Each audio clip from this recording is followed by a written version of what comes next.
Amélance Darbois, je suis très heureux de vous rencontrer et en lisant votre nom, je me dis que c'est un nom de personnage. C'est un nom, hein. Chaque personne a une histoire et Amélance, ça vient du Congo. Darbois, c'est le nom de mon mari. Je suis mariée avec un Français.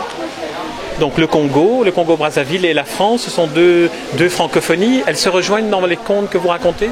Bien entendu, parce que je raconte déjà en français. Mais dans mes histoires, les chants sont toujours en langue. Et la francophonie se nourrit des langues maternelles de chaque francophone. Et c'est le cas dans mes contes.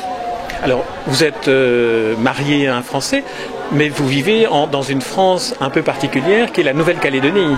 Oui, je suis dans le Pacifique, en Nouvelle-Calédonie, le pays des Kanaks et des Calédoniens, et depuis plusieurs années. Et puis là-bas, il y a eu des rencontres avec des conteurs du Nord, dans la province Nord. Alors, qu'est-ce que vous racontez dans vos contes? Si vous deviez citer un exemple de conte, faire le pitch d'un conte. Alors, pour le Festival de Montréal, je représente l'association Tangandé des conteurs du Nord.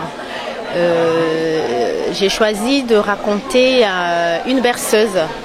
Une berceuse, ça raconte une histoire et derrière une berceuse, il y a aussi des gestes de la tradition qui sont transmis.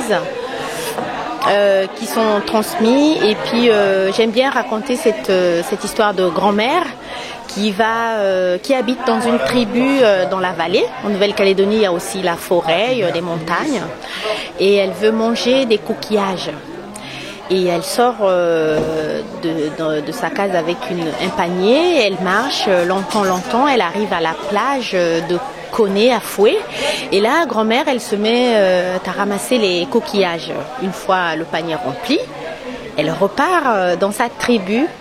Et quand elle arrive à la tribu, c'est presque la nuit, elle appelle ses petits-enfants pour l'aider à préparer à manger. Mais là, on va s'arrêter là sur l'histoire du conte. Si vous allez tout raconter, alors il n'y aura plus de surprises. Quelle est la part qui vient de Nouvelle-Calédonie et quelle est la part qui vient d'Afrique dans ce que vous racontez?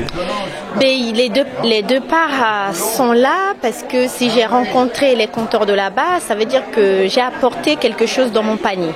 Le panier n'était pas vide, il y avait quelques miettes d'histoire du Congo qui se sont mélangées avec les histoires de Nouvelle-Calédonie, des Kanaks, et il y a eu une rencontre.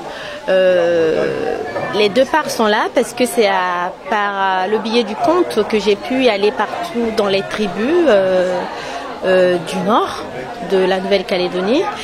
Et je représente un peu cette sensibilité parce que dans les contes, par exemple, je vous ai dit l'histoire de grand-mère, c'est les choses qu'on voit.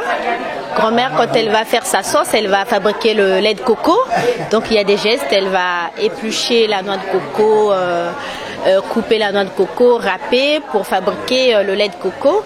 Bon, ça c'est la Nouvelle-Calédonie, parce que chez moi on fait plus la sauce avec l'huile de palme. Ah, voilà. La moimbe par exemple.